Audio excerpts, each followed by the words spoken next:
Good morning, dear students. How are you doing?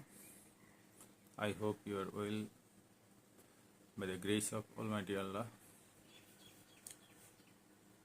Today, I am here with another short video on prepositions. প্রিয় শিক্ষার্থীরা, তোমরা জানো preposition হচ্ছে ইংরেজি ভাষার গুরুত্বপূর্ণ একটি টার্ম।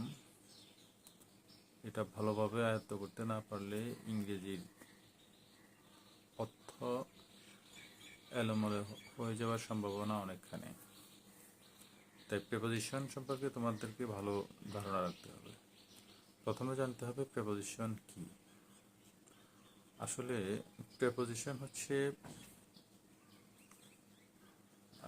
এক ধরনের কানেক্টিং ওয়ার্ড, যেগুলো মূলত সেন্টেন্সের দুটো অংশের মধ্যে একটা সম্পর্ক স্থাপন করে দেয়। প্রেপোজিশনের পরে নাউন বা নাউনের সমতুল্য কিছু থাকবে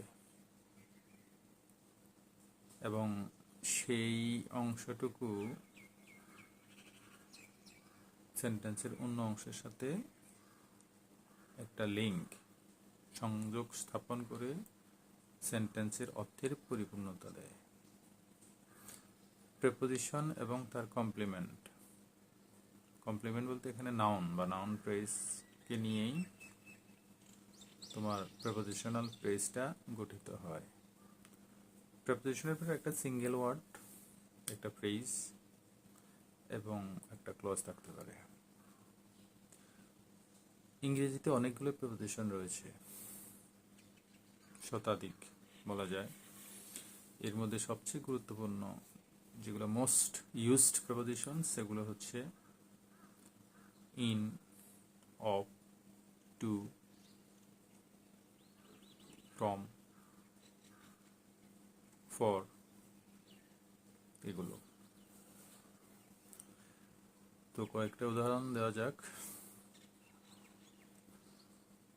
যেমন the book is on the table. এখানে অন হচ্ছে প্রেপোজিশনের পরে হচ্ছে দ্য টেবল, একটা নাউন ফ্রেজ। তাহলে অন দ্য টেবল এটা হচ্ছে প্রেপোজিশনাল ফ্রেজ। এখন প্রেপোজিশনের পরে একটা ক্লজ কিভাবে থাকতে পারে সেটা হচ্ছে I haven't understood from what he has said. এখানে ফ্রম হচ্ছে preposition, what he has said এটা হচ্ছে একটা ক্লজ। তাহলে প্রেপোজিশনের পর সিঙ্গেল ওয়ার্ড, ফ্রেজ এবং ক্লজ থাকতে পারে।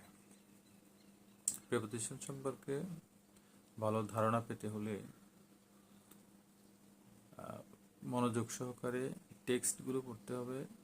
বিভিন্ন গুরুত্বপূর্ণ প্রেপোজিশনাল ফ্রেজ রয়েছে, সেগুলা মুখস্থ করে ফেলতে হবে এবং নিয়মিত প্র্যাকটিস করতে হবে। তাহলেই প্রেপোজিশন সম্পর্কে ভালো ধারণা পাওয়া যাবে। Thank you very much. আমরা প্রেপোজিশন নিয়ে পরবর্তীতে আরও নতুন নতুন ভিডিও নিয়ে আসবো।